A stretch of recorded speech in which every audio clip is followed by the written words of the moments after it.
Yeah, I appreciate everybody being on here today to show respect to one of the all-time great Texas basketball players. Today's not about me, but I feel like I represent a lot of people, all the guys that coached Matt and all the players that played with him and all the great coaches and players that came before both of us. I'll tell you this, Matt's been great. We communicated immediately after we got the job here a few weeks ago. We've talked almost on a daily basis.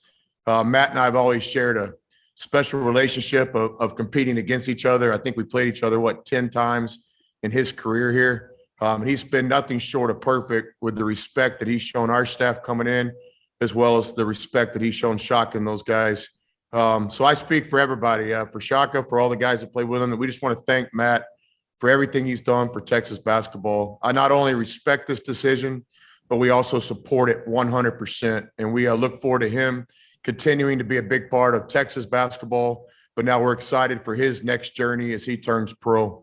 But sometimes on these, there's some kind of miscommunication, but on this one, just want to make very clear to everybody that me and Matt were connected from our very first phone call, and we support this, and we're really pulling for him, and we're excited to watch where his career goes now that he's a pro. So Matt's on his way here. Appreciate everybody's time today.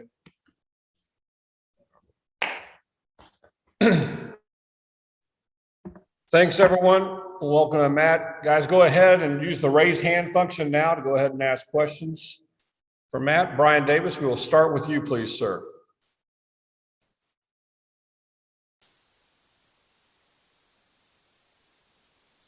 Matt, you there? Right here.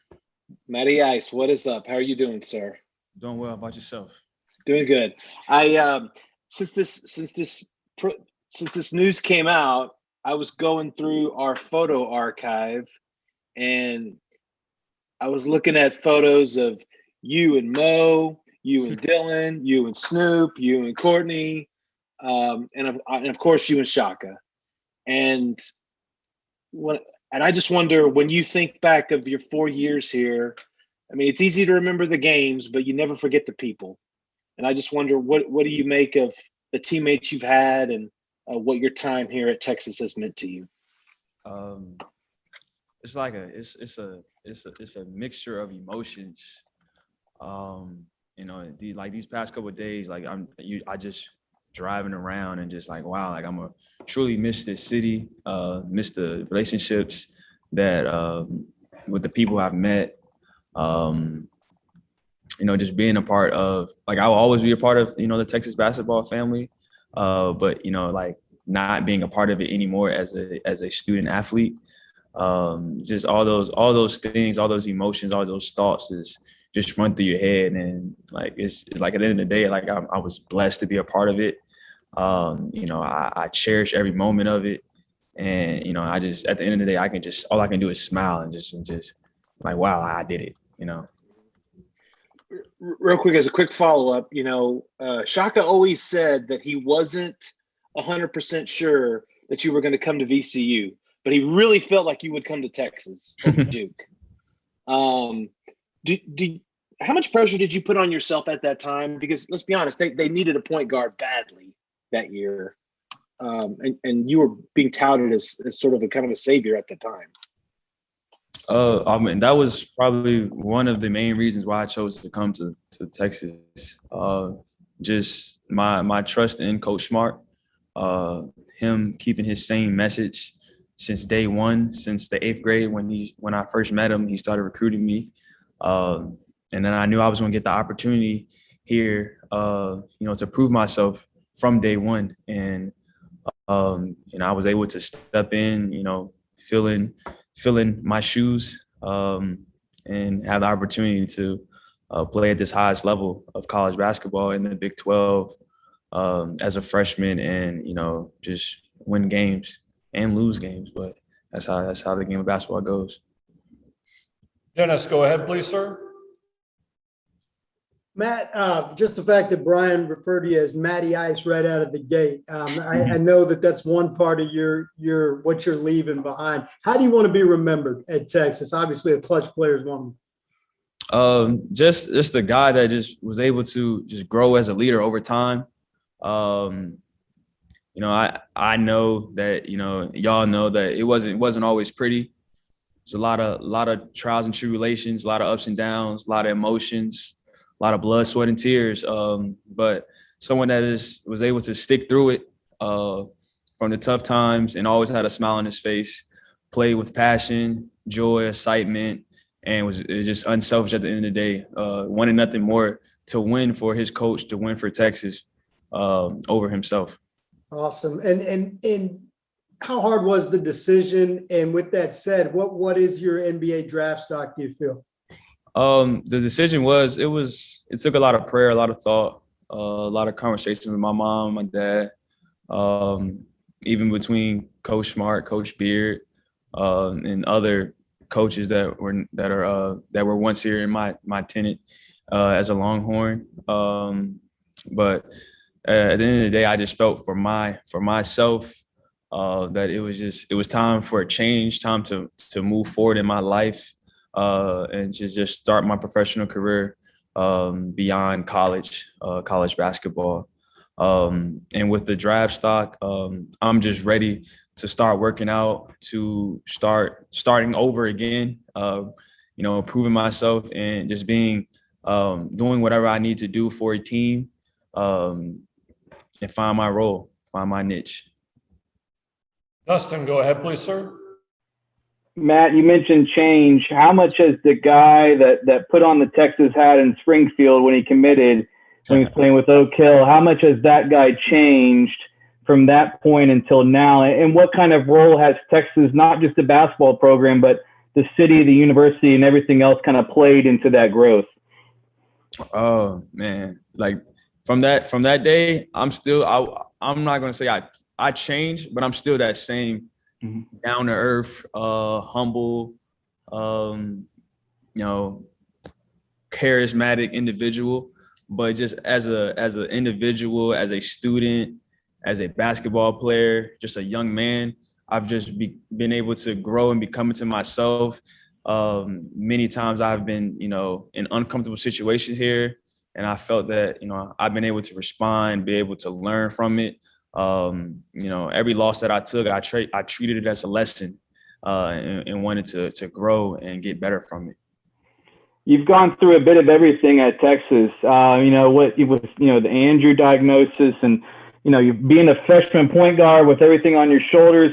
When you allow yourself to reflect a little bit, is there one moment that really sticks out to you, whether it's a high, whether it's a low, whether it's responding, whatever it is, that's really going to stick with you think the most? A lot of game winners.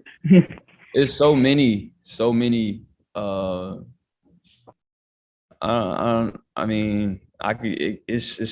emotions. Like I can think of some from every year.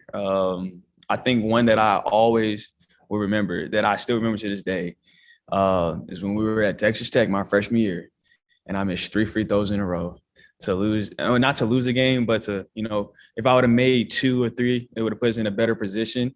And then I fouled out after that. I think that right there is what made me a better basketball player. Because one, I take super pride in not missing free throws, and I've learned how to handle adversity and challenges when they come towards my way. So that day it changed my life. Bob Ballou, please. Okay, not going to let you off the hook there then. What's your favorite game winner? Is it Oklahoma, North Carolina? Don't forget Tennessee State freshman year. That avoided disaster. My favorite one. I don't know. That's a hard one. I think it would be between Oklahoma or the North Carolina. Probably North Carolina, Maui this year. Okay, because Oklahoma saved the season, and then the season ended. So there's a weird balance between that, right? I'm curious if did the way it ended, how much did that weigh on you, and how much did it draw it, into this decision at all? Like, man, I don't want it to end that way. I want to come back, or did you just have to let it go?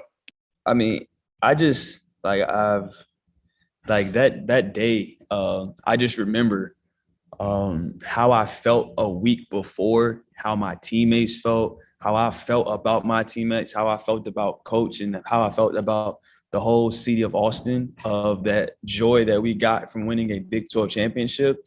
And never would I have thought that I would feel the total opposite a week after that.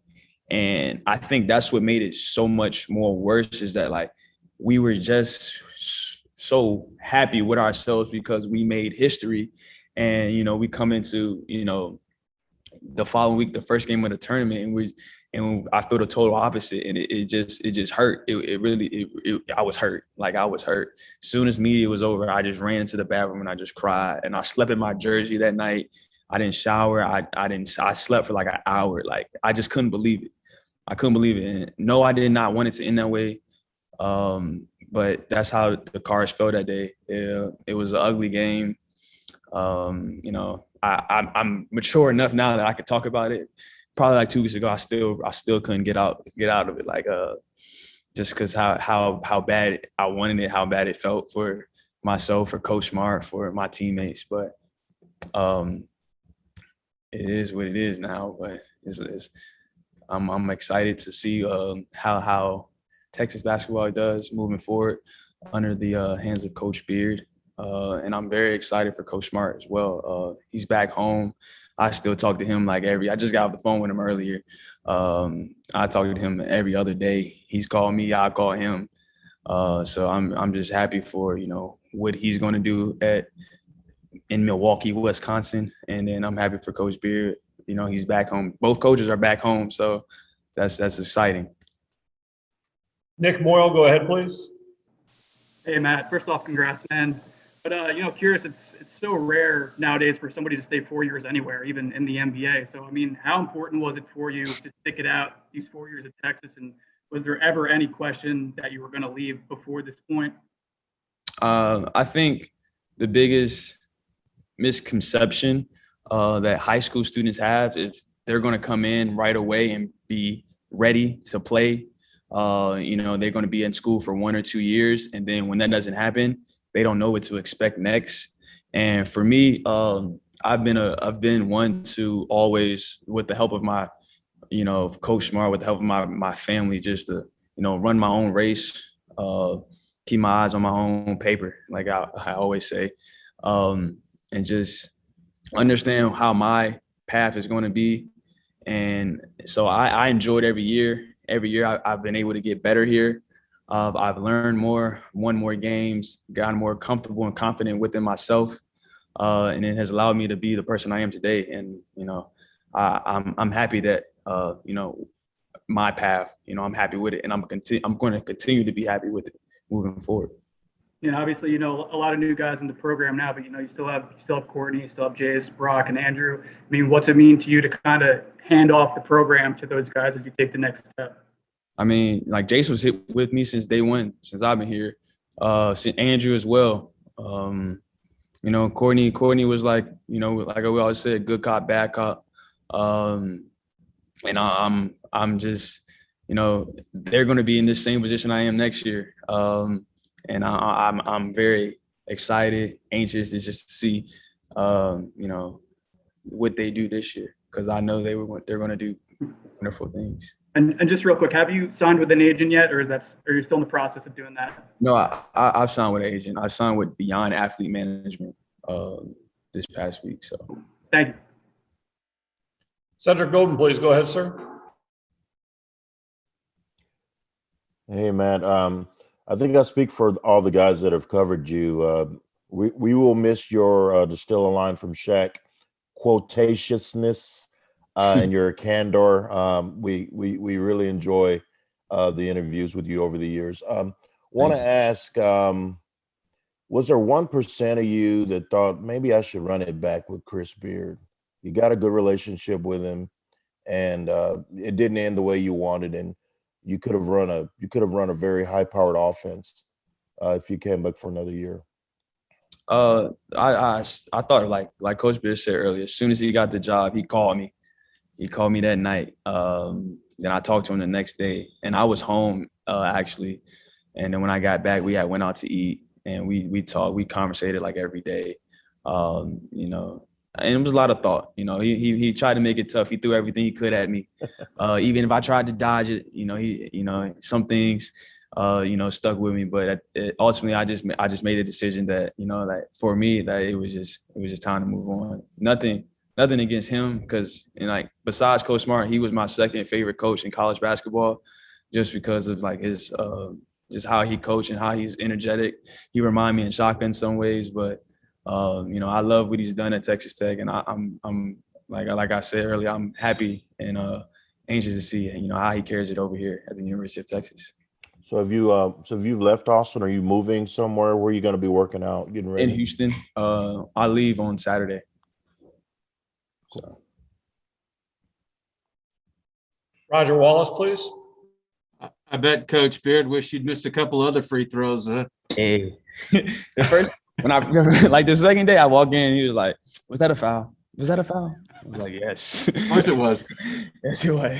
Hey, Matt, 128 starts is one thing, but at your position, I mean, if there was a stat with ball in hand, I'm sure you'd be close to an NCAA record. What was that like for 4 years to be that quarterback and all the pressure and all the back and forth with Shaka? Because you guys had a great relationship, but that doesn't mean it was always smooth.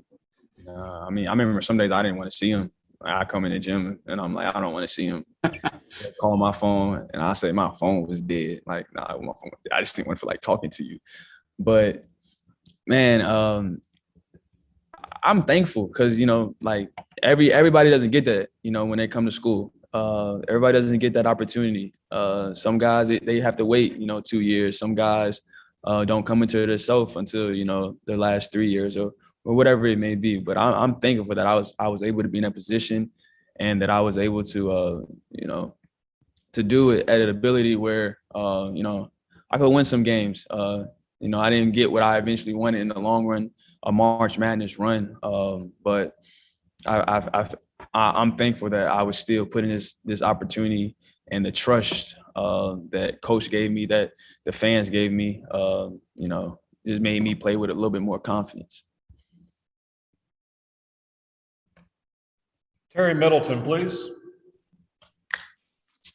Matt, congratulations on today. So many opportunities you have being a student athlete at Texas. Did you ever get a chance to take advantage of the leverage program that they instituted last year? And if you did you learn anything that helped you come to this decision today, maybe picking the agent or just learning how to brand yourself, because now you're entered into the world of big business, right? And so did you get to take advantage of any of Leverage's programs? And would you recommend that to other student athletes or athletes who might be considering UT? Well, we would do a meeting once every week, or once every 2 weeks.